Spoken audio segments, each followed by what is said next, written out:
I don't know who you are, but I have a particular set of skills. Skills that make me a nightmare for people like you. If you go now, that'll be the end of it. I will not look for you. I will not pursue you. But if you don't, I will look for you. I will find you. And I will kill you. All right, Liam. I mean, I was only asking him if he wanted to come on my New Year's Eve special. Hey, let's start that show!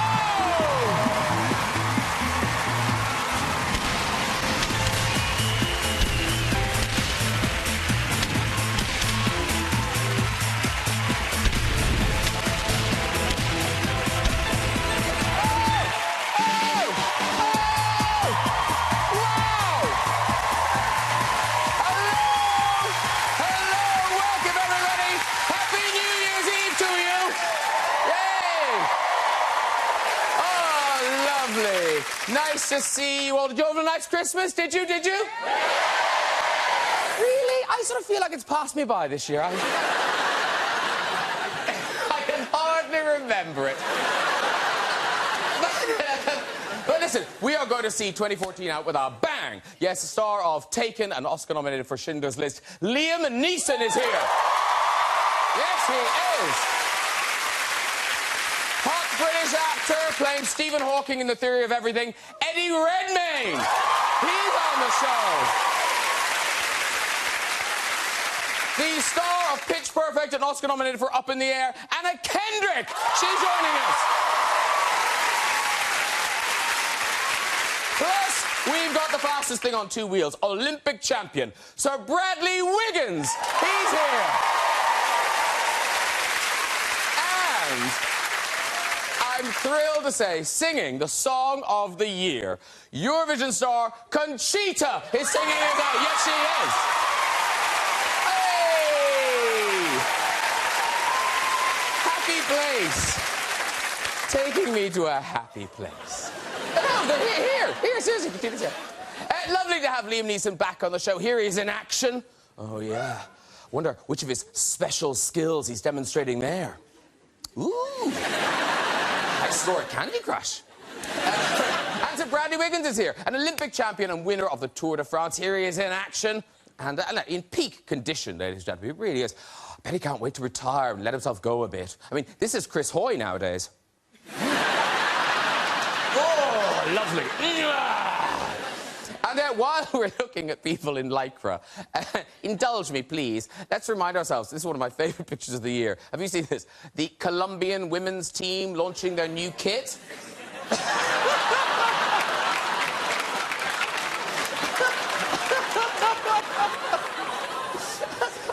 The shame. All excited, putting them on, and then like, oh. Of course, the big sporting story of the year was the World Cup. Here's England manager Roy Hodgson arriving in Brazil. Oh! And a few days later, bye! Didn't even unpack. And a big welcome to Anna Kendrick. She's now starring in the musical film Into the Woods. But, of course, Oscar nominated for Up in the Air with George Clooney. And the big story this year, George Clooney got married. I know. I tell you, some people were heartbroken when they read the news.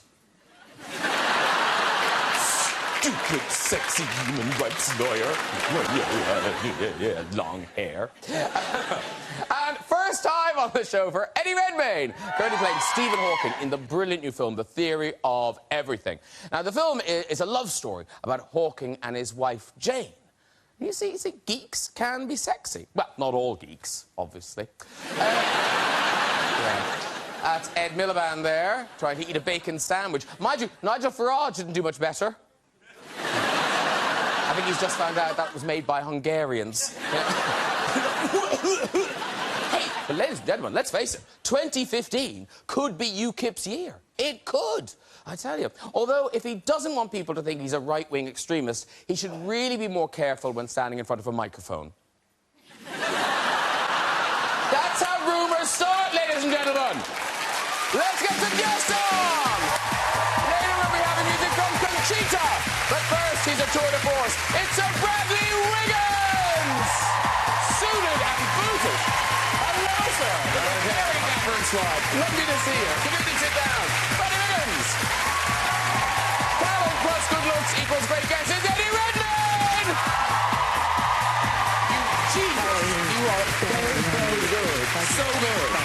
She's so good, she's fit perfect. It's Anna Kendrick!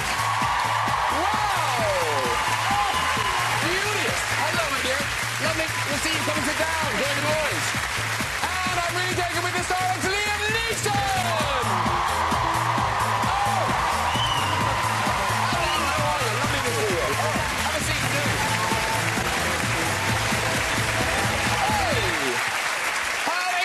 Is this? Oh, welcome all, welcome all. Now, did everyone have a nice Christmas? Yeah. Did go past very quickly, didn't it, though? Yeah. In a blur. Anna, what was your best present? I mean, I was just high the whole time. So high. And Eddie, nice Christmas? A wonderful Christmas, yeah. Yeah, of course you did. Of course you did. I like making hams, and I made a very Delia Smith ham. He's so on it, isn't he? He's good right there with his Delia Smith ham. Yeah. Bad. Yeah, by the time this is shown, there'll be some sort of ham outbreak of something. Why did he eat a ham? Poison. Bradley Wiggins, are you like, you know, if a dad likes golf, everything he gets for Christmas is golf-related.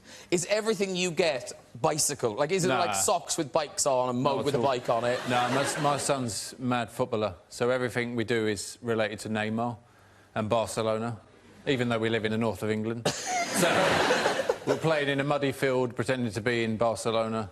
I'm pretending to be Jimmy Bullard from Blackburn. That sound is ovaries clicking. Everyone's so like, oh, what a lovely dad. That's so lovely. It's done very good. But what's the thing about when you're travelling, your wife has to carry all the bags? Well, my wife's a bit of a panel beater. No, she... Happy New Year. No, a chill came over the Wiggins household. No, she's a strong girl. And she... No, I'm serious. For years, like, when I had training, like, so whenever I get... She took me to the airport whenever I'm going somewhere, or she picked me up from somewhere, and I got my suitcase full of all my gear. She said, don't do that, love. Let me sort that out for you. So she always chucks it in the back of the car, or chucks it out the car. Because she's sort of clean and jerks 200 kilos. She's a good girl. And, So, is that... What's wrong with that? No, honestly. Oh, look at you! We didn't know what we were expecting to see. Some sort of Russian gymnast up there. Your wife's lovely. No, but so, you know, she's always conscious of me, like, biggest competition, you know, I'm at the airport, do me back in, oh, I can't compete. So she was like, let me do that. Stand back, let me do this. Northern accent, note the northern accent. Yeah, no, very good, do this. If that's her actual voice, I would laugh a lot. You don't sound like that, do you? No. No! She does this. Yeah. Now, listen, we've got lots of New Year's treats to talk about, because really, really good films on their way. So let's start with The Theory of Everything, Eddie Redmayne's movie. Congratulations on this film. It's just brilliant, and you're extraordinary in it. Yeah. And as we speak, you're SAG nominated, you're Golden Globe nominated. Yes. Yes! Yes! Yes! Oh, touch the air! It's the Stephen Hawking biopic. It opens tomorrow, New Year's Day. And... let's not pick at that. It'll be a long evening otherwise. And, I mean, listen, I'll gush. You are brilliant in it. You're just so good in it. Thanks. And a difficult performance anyway, but presumably so much more pressure because Stephen Hawking is still around, he's so familiar to us, and he was on set, I believe, yeah? He was, yeah. It was one of those extraordinary things where I read this script and I thought it was going to be a biopic of Stephen's life, and it was actually this kind of extraordinary love story. And so I did that thing that you do with job interviews of kind of chasing and pretending to be really confident and know exactly how you'd get the job, and you persuade people that they should hire you. And then you get the call saying that they have hired you, and you have a sort of moment of euphoria followed by a sort of sucker punch of fear, basically. Yeah. And that sort of sustained for when you're playing someone real and you know they're going to see the film. It kind of... I didn't sleep, basically, for 9 months there.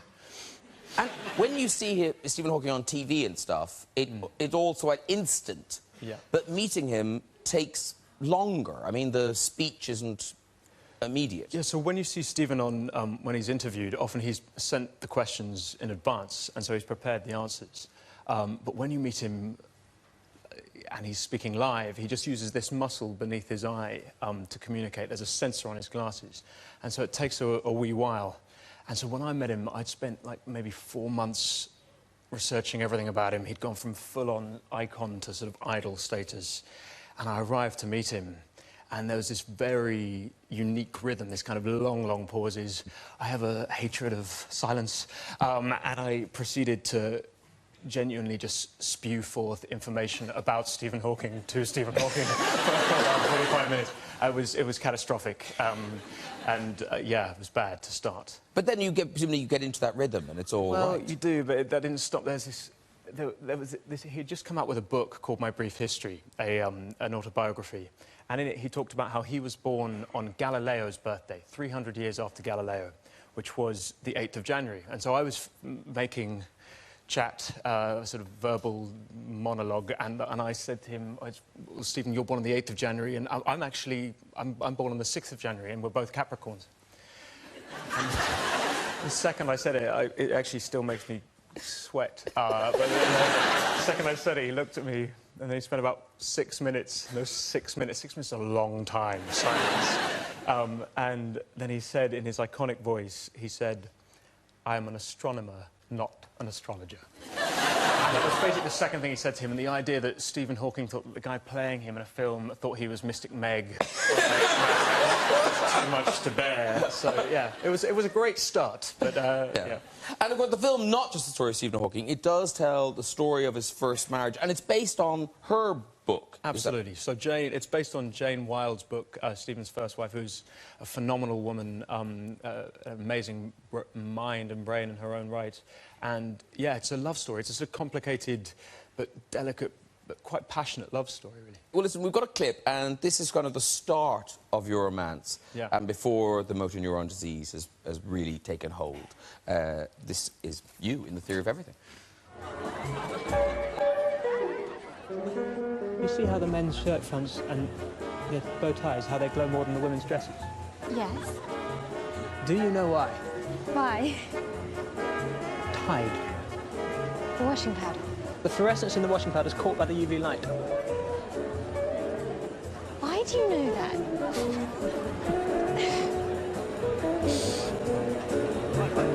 When stars are born and when they die, they emit UV radiation. So if we could see the night sky in the ultraviolet light, then almost all the stars would disappear, and all that we would see are these spectacular births and deaths. I reckon it would look a little Like that.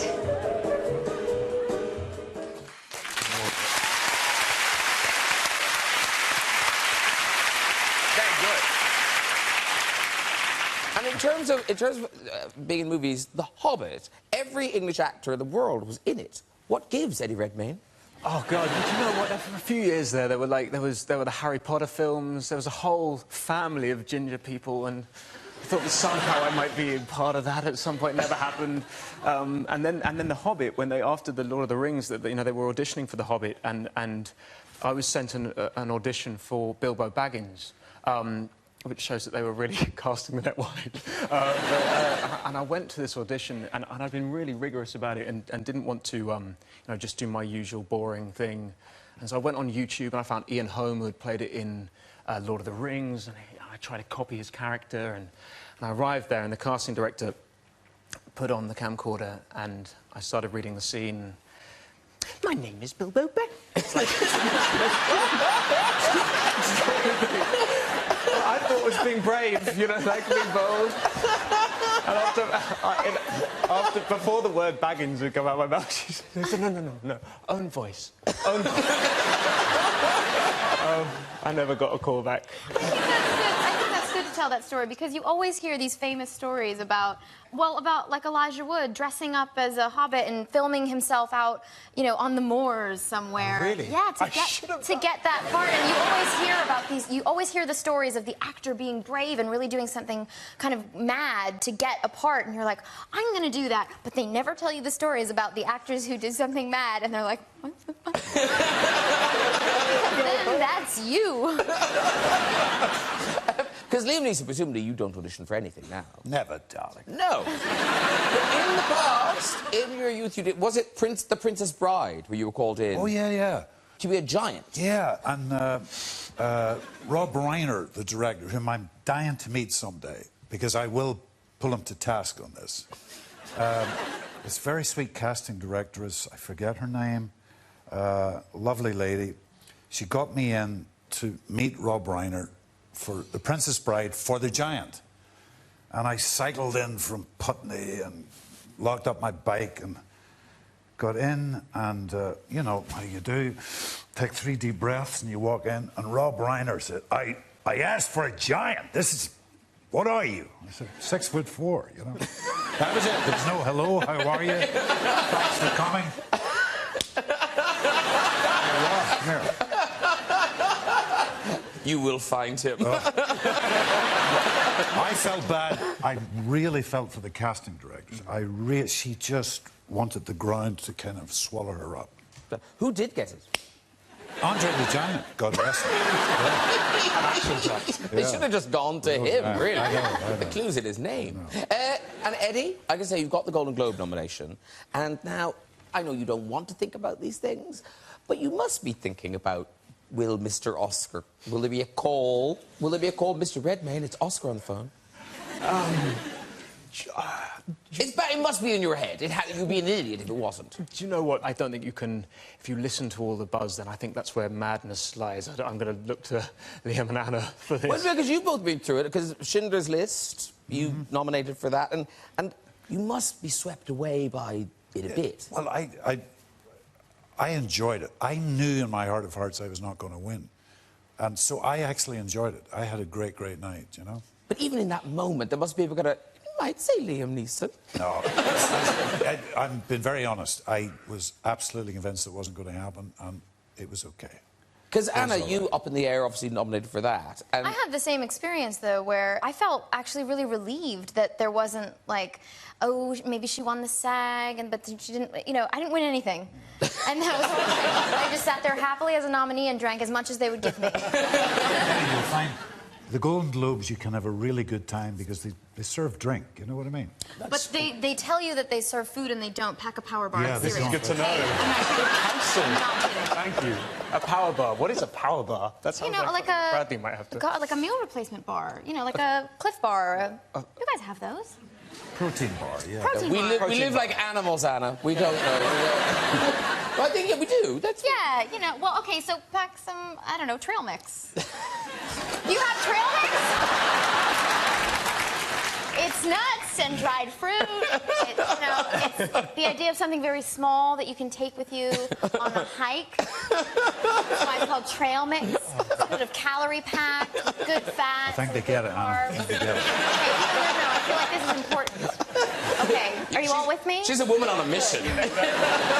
But here's the thing, you know about Oscars, you kind of, you know, the losing, the winning, and you would think winning would be the simple part. But winning the Tour de France, Bradley, I read in interviews where you said it wasn't unadulterated joy, that there was also difficulties that came with it. Yeah, I think you do something for 3 weeks, day in, day out. You get to the end in Paris and you don't almost realise what you've done, because in some ways you just want to get home. Yeah. And for me, there was definitely... It wasn't an enjoyable experience. The end result was, when I look back now, it was an incredible experience, but during it, I wasn't overjoyed every day. No, but that moment in the Champs-Élysées... Yeah. That must be amazing. Yeah, but do you know, the whole thing with the Champs-Élysées was... The biggest moment of that Champs-Élysées was not standing on the podium winning the Tour de France. It was more leading out. One of my best friends is in Mark Cavendish, who won the stage win. So being able to lead him out, which was a childhood dream of mine, was be able to go across the Place de la Concorde in the yellow jersey and lead the world champion onto the Champs-Élysées, who then eventually won the stage. That was more of a dream than... I crossed the line, they said, you won the Tour de France. I was like, oh, yeah, I forgot about that. Cheers. Thanks for that, nice one. But now, you're giving up the road racing. No, look, I'm not giving... Oh, you're not? No, I am. No, look. How did these rumours of drug use start? I don't know. I just don't know. No, look, I did the Sydney Olympics, what was that, 15 years ago, and that was my first Olympic Games, and so I always wanted to end it doing the same thing. So why not go to Rio, 36 years of age, bit of an old fogey, and give on? But you are doing one last road race. Is that this is the Paris-Roubaix? Yeah. So traditionally, that is the toughest race in professional cycling. It's across cobblestones, and not many people that have won. No, I'm with Eddie. Just went what? You did it. What? Well, they don't have much I was talking to you about it earlier, and you were loving it. now you're mugging me off. But cobblestones on those bikes, aren't they? You pretended to know what that was all about. Now you're like... but anyway, yeah. Pretty tough race, that. Yeah. So it's on cobblestones and... But do the bikes have suspension, or do they... I told you earlier. Wait. You didn't tell me. Do they have suspension? No. OK. That must hurt. That must hurt a lot. It's pretty painful, you know. You can never have kids again. Heavy lifting, no more kids. It's a type of life up there. Listen, the thing about cycling, of course, can be dangerous. So when you were coming on, we were sort of looking for cycling images, and we found one of a cycle crash. I love this picture because actually it's not a picture of someone crashing on a cycle. It's a picture of someone on holidays, I think in Berlin. So they had their picture taken, unaware of what an amazing photograph had been taken. This is it. So...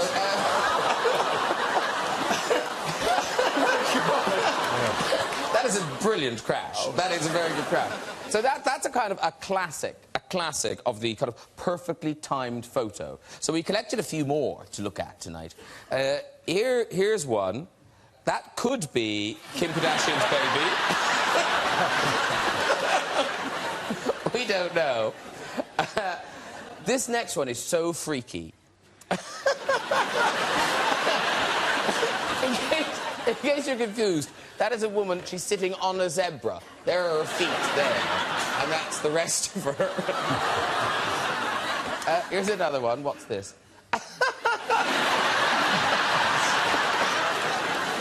Single to barking. And here's the next one. Now... Oh, my God. I'm not sure if that is a perfectly timed photograph or whether that's just really happened. I don't... Because even the dog is looking around like, what? I don't remember eating that. What's up next? Oh. So there's that. Now, that isn't very impressive. That isn't very impressive. But you know the expression, hung like a Japanese baseball player's arm?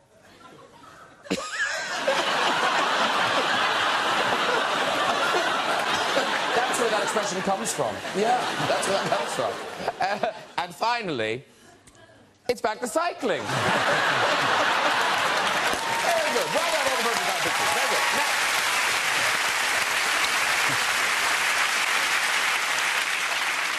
New Year's Eve, it's a time to reflect on the year gone by, and 2014 has been another very good year for our old friend, the red chair. So let's enjoy some of the best bits. Hi, Graham. Hello, how are you? I'm good. What's your name? Jessica. Jessica, lovely. And what do you do, Jessica? Oh, dear, they asked me this earlier. I'm a real estate sustainability consultant.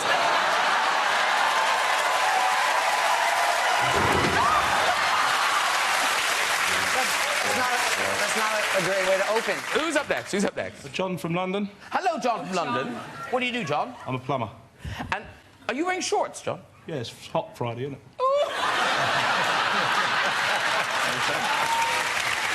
He can... I like it. All Fridays are hot. He can predict the weather. Plumber and meteorologist. Yeah, I do both. I think go with this story, John. I got called out to a job in Chelsea for block trains. Me and my partner was there. We've gone there, we've done the blockage. Oh, the lady of the house said... Hey,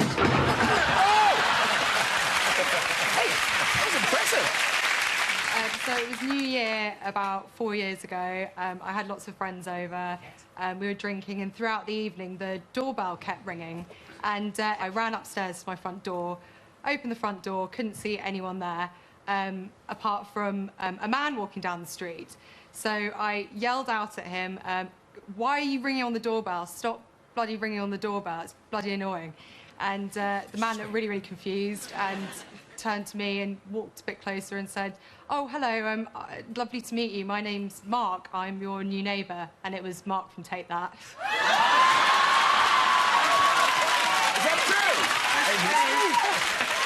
Do you recognise her? No. My eyes have gone. My eyes! Where was the house? In Wandsworth. Oh, yeah, I remember. Yeah. Should she walk or should we flip her, Mark? No, no, don't flip her, no. So she can walk? No, you was having a party, weren't you? I was, yeah. I remember. So why were you knocking on the door? Because I was being a bit old. And I was asking them to turn the noise down. You can walk. You can walk, baby. Well done. Paul? Yes? And where are you from? I'm from Colchester in Essex. Colchester in Essex. And what do you do there? Well, I don't work in Colchester, I work in Chelmsford, but I work in retail fashion. God is in the details. I tell you where he is from is the bridge, the Starship Enterprise. That's where he's from. So, when I was 13 years of age, I was playing golf on a sunny day in June. And the hailstone started falling, so I put my umbrella up and I got struck by lightning. My 3 friends watched me get hit by lightning. I phoned my dad and he didn't believe me and told me to play on. I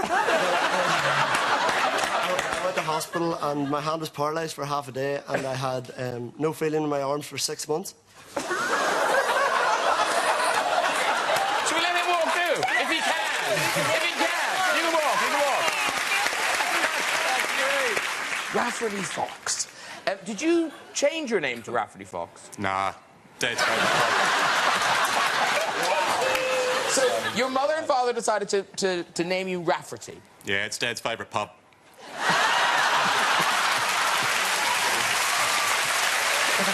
Is that your story? Yeah, it's pretty beyond it. Off you go with the story, Lana. Oh, well, basically tonight was very exciting for me because from the time I was about 13 years old, I used to have a kind of fantasy or dream about Mr. Stallone being my father.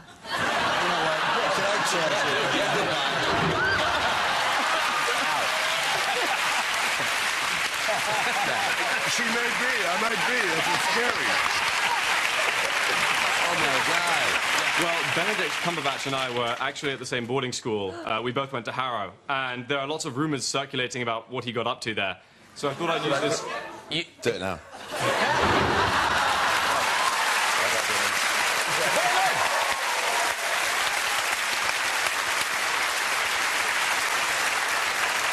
We turn now to Liam Neeson, Taken 3, and this is out on the 8th of January. See? Hey, by the way, thank you for reprising. I couldn't believe I forgot the lines. I've only said them 17,000 times. Because, listen, everyone is delighted that Brian Mills and his particularly unlucky family are back. Yes. But no, like, really, if you see the Mills moving into the neighbourhood, you just, oh, my God!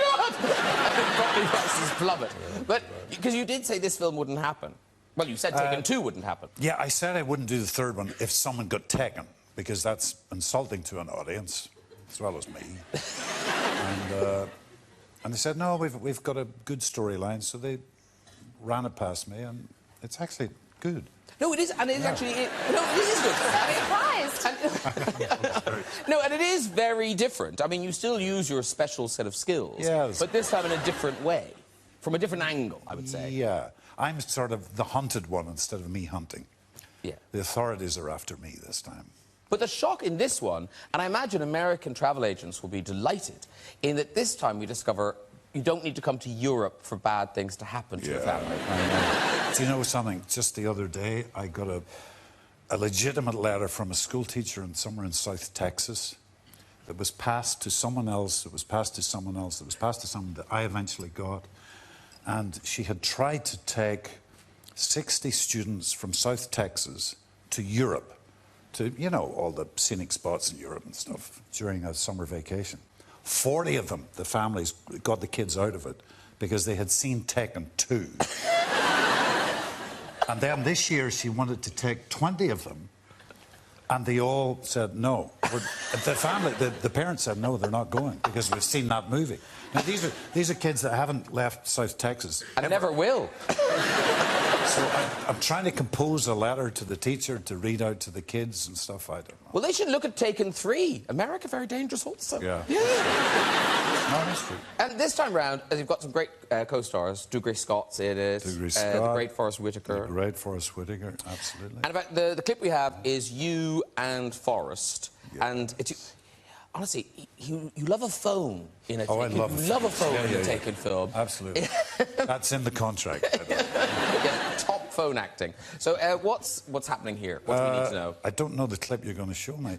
I just have... Well, Forrest is trying to catch you. Or yes. Hunt you Oh, down. and I'm in a very snazzy car. No, you're not. Am I not? Yeah, you are in a snazzy car, but not in this scene. Exactly. This is basically you contacting Forrest, who's trying to hunt you down for crimes you didn't commit. Okay. I think. And this is Taken 3, right? This is Taken 3. It's the one that's out January the 8th. I'll take your word for it. Go on. Here we go.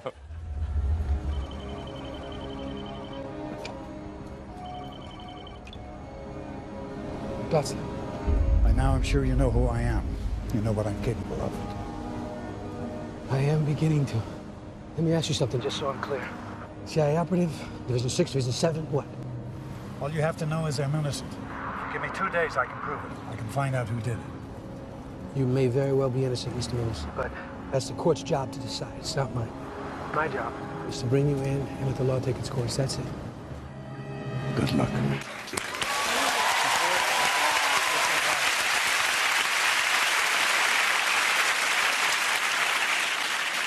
But one of the things about the first Taken and the second was that idea of someone who's not in the first flush of, you know, if you know what I mean. You can say it. Of youth. Yes.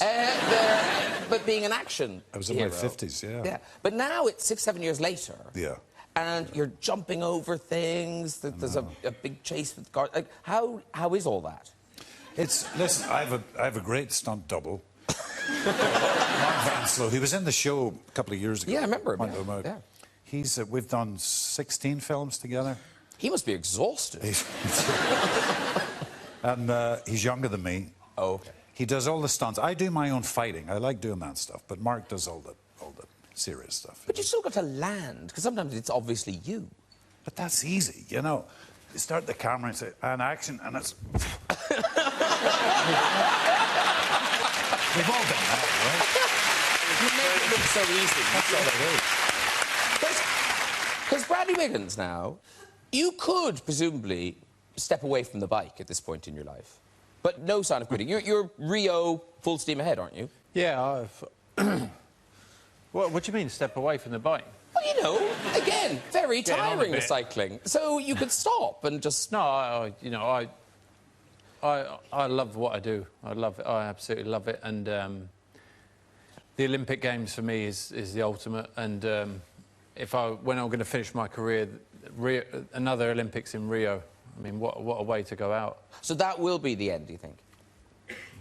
Be nearly as old as you then, Graham. So I'll go. I'm going to have to call it a day, and I can walk the course. Red shirt. But you know, the sport's flourishing. Hence why I'm on Graham Norton. Yeah. Do you know what I mean? But also, you have a gazillion gold medals and you won the Tour de France. So, you know, that's why you're here. Yeah. They can all ride a bike. Now, we have this picture here of you on your throne. Yeah, that's a good one, that, isn't it? Yeah, it's nice. And is this the one you tried to buy? You tried to I buy do that every morning. weren't actually at your the wife Olympics, lifts though. you onto it. That's right. Yeah. Love, wipe me ass. Now, you sort of brought it up, and because I feel bad, but people do want to know when you're on a long road race. Yeah.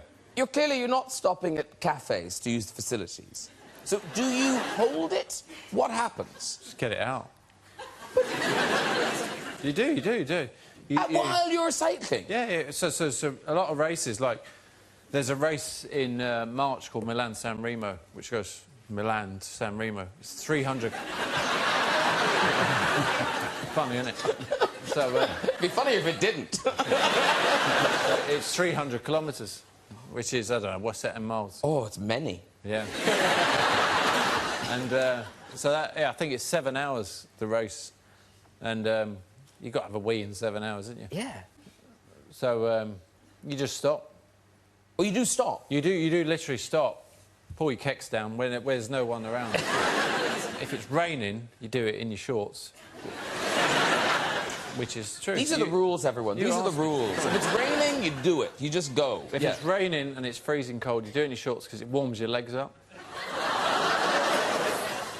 Hey, you know, everyone wants to know about the, you know, people ask about cycling. They love the, you know, cycling's quite popular now in the UK.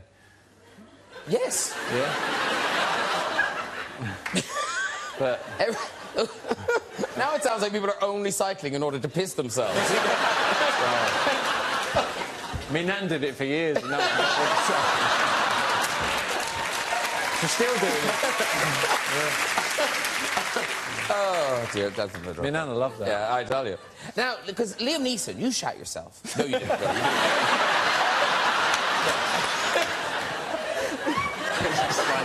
I just wanted to say that, but no. But you... No, you did have a similar... I nearly did once. Yeah. Did you? Yeah. This is how we get stories. Nearly did. When I met Muhammad Ali for the first time... Yes. It was... like, definitely shaky knees, wobbly knees, and nearly lost control of the bowels. I mean, he was my idol. He still is. And there he is standing in front of you, and it's like, this god, this athlete. And he still had one more fight left. I think two. And I was like, he's looking at me, and he's standing in front of me, and I'm a little bit taller. And, you could have taken it. I did. No, I was... oh, my gosh, am I going to have an accident here? Yeah, because that's not the way you want to beat your idol. Oh. No. But I held it in. Just so listen, our final great film tonight is what it really is. It's so hotly anticipated, this film. Rob Marshall's adaptation of Sondheim's Into the Woods, starring Anna Kendrick as Cinderella. And Into the Woods, it is a Disney movie. Yes, yeah. So there's the original Disney princess. There she is. Sure. Lovely, beautiful, beautiful. Now, I hate to pick on Eddie. Come on! But, Eddie, your kind of... Would it be right to say your sexual awakening was a two-dimensional sexual awakening? Oh, God. No, it's true that I was once interviewed and I was asked, like, you know, who were your first crushes, and I did. I loved The Lion King when I was younger, and I had a weird obsession with Nala.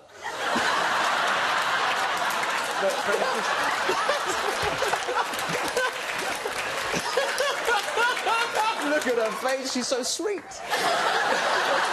She can sing really well. That's wrong. That is so wrong. And is it true you like Maid Marian as well? Yes, that is true. She's a fox, though. No, but I had that too. Yeah, do you? No, but in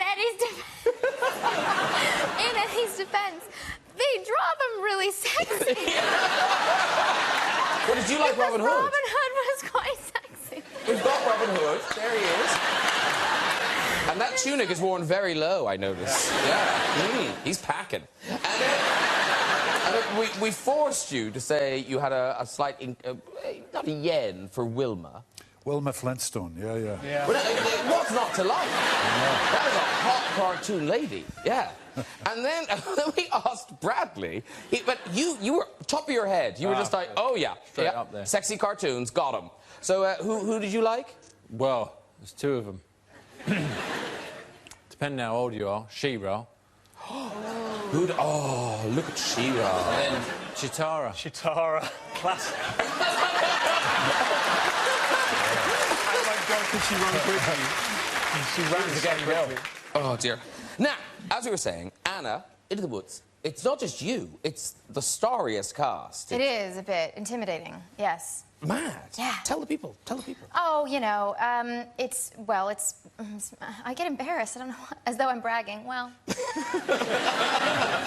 Meryl Streep and Emily Blunt and James Corden and Chris Pine and Johnny Depp as well. Yeah, so sexy folks. Call me so. And then I'm there, inexplicably.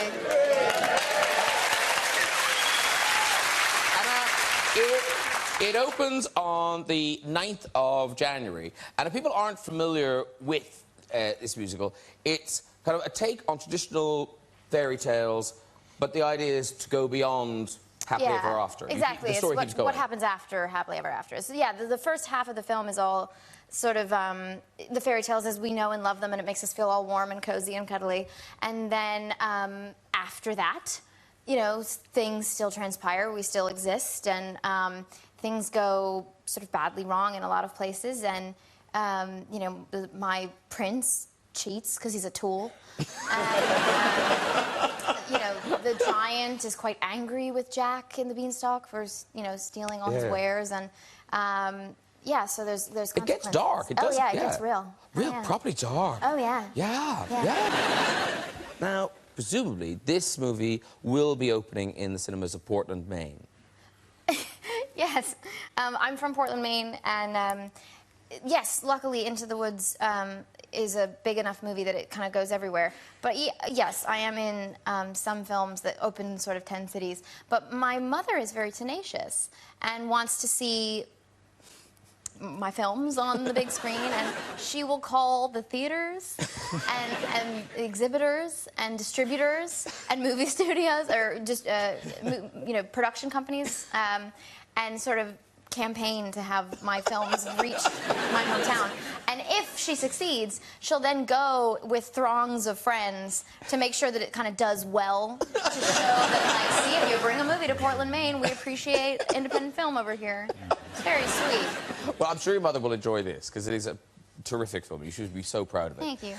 This is a clip. This is, in fact, just leading up to your song on the steps of the palace. This is Anna Kendrick in action as Cinderella.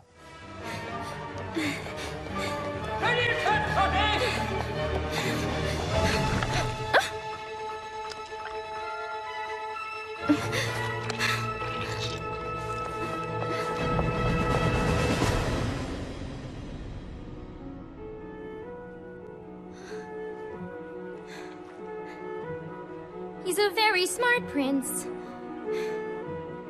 He's a prince who prepares,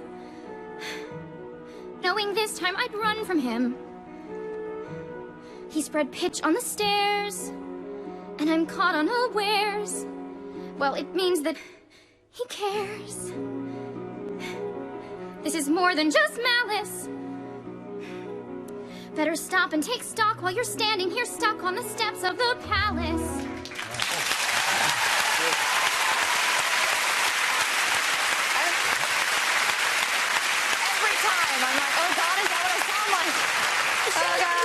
You sound gorgeous. No, but everything from just my breathing, I was like, God, is that what I sound like when I'm breathing? Really? Is it? I can't tell. But it's so nice to have musicals back, because they used to be a rarity. Yeah. But now, I mean, is this your fifth? It's one of 5 that I've done, They on haven't all film. come out yet. Pitch Perfect 2 is coming out. Yeah, in the last 5 years. Last 5 years coming exactly. out, yeah. And you're so young, but already old hand at this.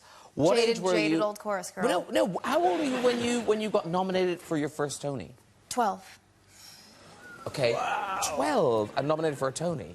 Yeah. I mean, it was sort of perfect because I was like, oh, that's nice, but I wasn't grown up enough to understand the gravity of what it meant to be nominated for a Tony Award, and so I didn't have a tiny 12-year-old nervous breakdown. Addicted to tiny 12-year-old pills. I don't know. What were you going to say, Neil? What was the show? It's called High Society, based on the Grace Kelly film. Sure. Yeah. But actually, another tiny star in the West End of London, Eddie Redmayne. Who are you? No. You were in Oliver! I thought I was. You were in Oliver! I was in Oliver. I was in a production of Oliver aged about 10 or 11, which was directed by Sam Mendes. I was workhouse boy number 46. I remember that! Do you remember? Yes! And in fact, Sam Mendes remained on my CV, even though I don't think I ever met him, until I had to go and meet him aged 31 for a meeting. I was like, I should probably cross him off. I have no idea who I am. But yeah, no, I was in Oliver, but it was a great moment. Can you show us a little bit of your was this in the audition you did this dance? You have very, very talented researchers.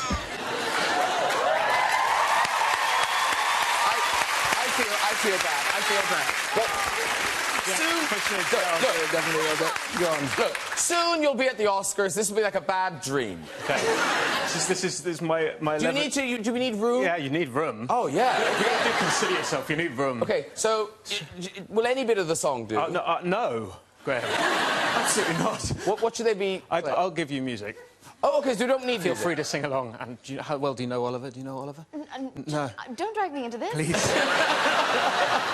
OK, so we don't need music. You're good doing it all. OK. So basically, the dream was if you were 11 years old and you wanted to be an actor, I feel like everyone in England at some point played someone in Oliver, and I wanted to be in the gang, and I only got the part of workhouse boy number 43. But I did an audition, and I still remember the dance, and here's how it goes. Bum-bum-bum-bum, bum-bum-bum-bum. Bum bum bum bum bum. Conceal self at home.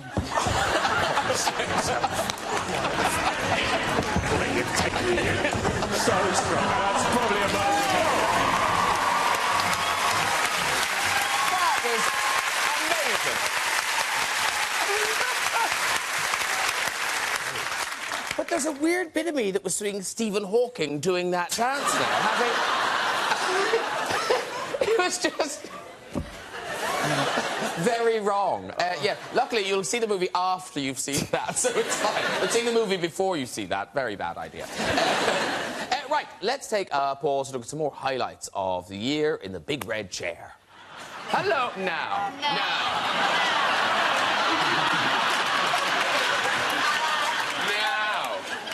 Hello, madam.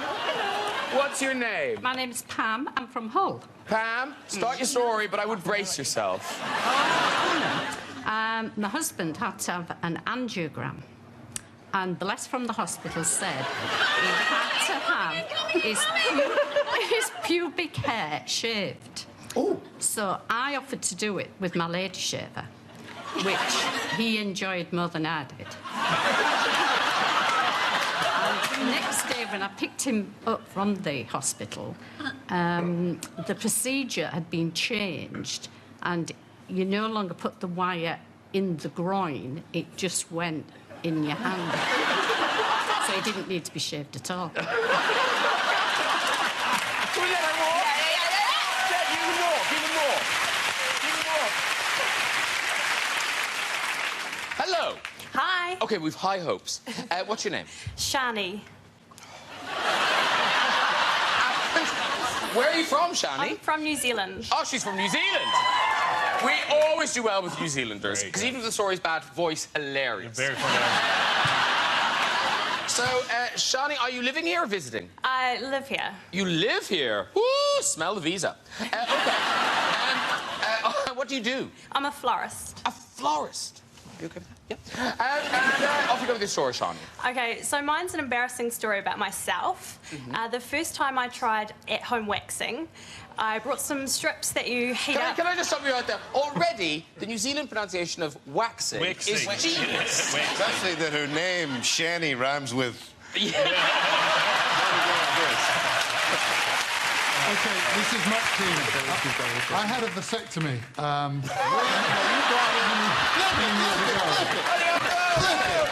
Go on, Andrew. Go on, Andrew. But maybe it was for health reasons. Thank you. It was a vasectomy, and I remember getting a call a few months afterwards from the hospital saying, can I please produce a sample and take it in, because they wanted to confirm that everything was OK and the operation had worked. So I did the deed, and I ran quickly across the local Sainsbury's car park to the hospital, but didn't realise the lid of the jar had come off.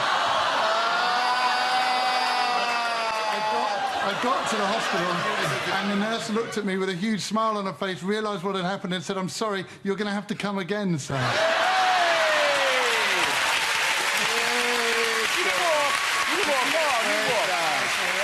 Hello, sir. How you going? Very good. Ozzy. His baby rocks him. Have you done this before? No, mate. Oh, okay. No, mate. Oh, here we go. How are you, mate? It's very good. Off you go with your story. Okay, well, basically, a couple of years ago, I had a serious knee injury and I went and got an X-ray done. The X-ray was from the waist down, and I went to my girlfriend's place, and her parents wanted to see the X-rays, so I held the X-rays up against the window. I was showing them, and they started laughing. I didn't realise what they were laughing at, and I looked at the X-ray and realised that, as it was from the waist down, there was a bit more on the X-ray than just my knee. I'm very impressed if it got to your knee. Yeah.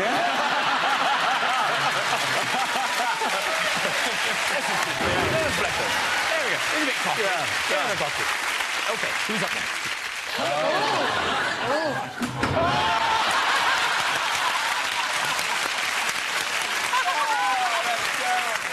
Hello, nice lady. Hello. What's your name? Jessica. Jessica. Can you hear Jessica? Pardon? No, I'm not talking. Oh. She's so sweet and she's French. She's adorable. I don't think she's French. She said, didn't she say, like, pardon? No, she said pardon. She's posh. Do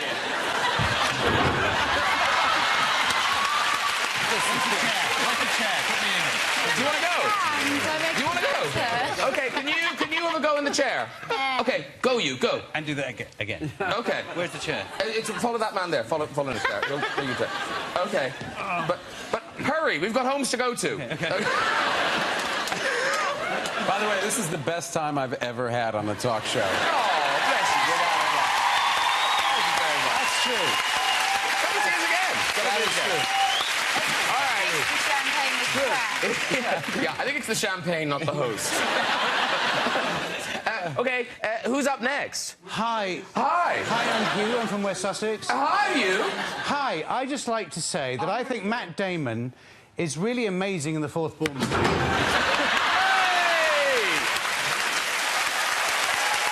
Well done. Very good. But now, obviously, clearly, we should be honest, we're not really here because look at these people. They've got lives. They're not really here on New Year's Eve. So where will you really be? What are you doing for New Year's Eve, Liam? New Year's Eve, I'm going to be in the island of Anguilla. Good answer. Okay, I mean, he's really raised the stakes there, everyone. And Anna, where are you going to be? I am going to try to get Liam Neeson to take me on holiday. That sounds good. Hello, Liam. How are you? Yeah. And Eddie? I'm going to be down south, staying with some friends in a big house that someone's rented and hopefully getting drunk. Okay. Is that allowed? Yes, but that sounds like there'll be horse riding involved and things like that. Oh, you bastard. Is it that kind of thing? Yes, it is that kind. It is. Will somebody get shot on New Year's Day? I hope not. And Bradley, because are you in the middle of training? Can you have we're all can you going have on a fun? Beano to Margate if you're interested. Lovely. I don't know what any of that meant. What's the Beano to Margate? Well, in other words, boys outing only. Okay. Margate. That's a town. That's the town. Yeah. Boys only. Coach trip from London. It sounds like my kind of party. Apart from the destination, everything else sounds great. Okay. Right, that is nearly it. So, ladies and gentlemen, please say thank you to my guests, Bradley Wiggins, Eddie Redmayne, Anna Kendrick, and Liam Neeson. Now, singing us out with the song that won this year's Eurovision Song Contest, Rise Like a Phoenix. Ladies and gentlemen, it is Conchita!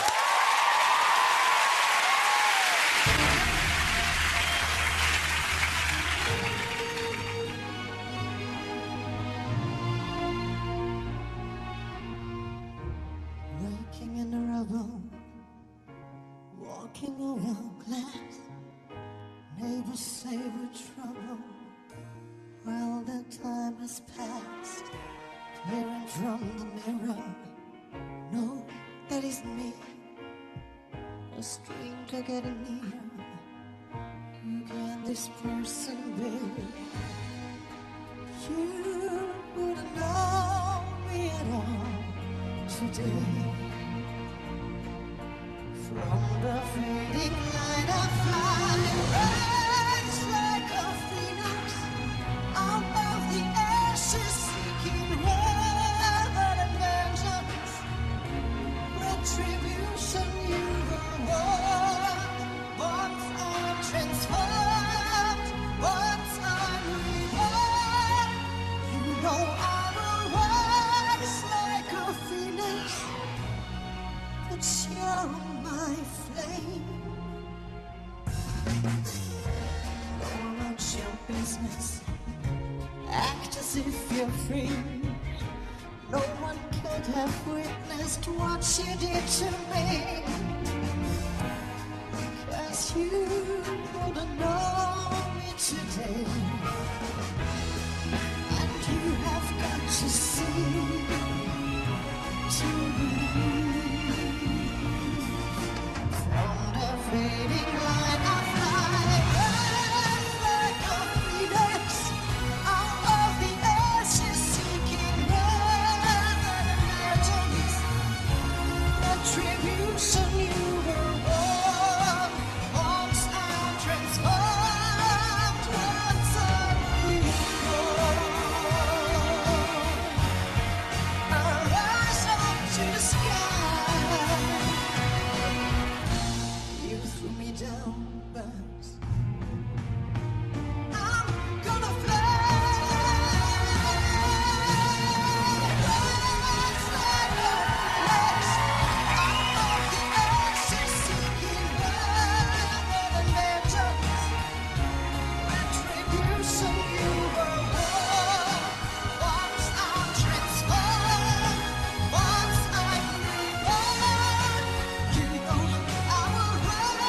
like a phoenix.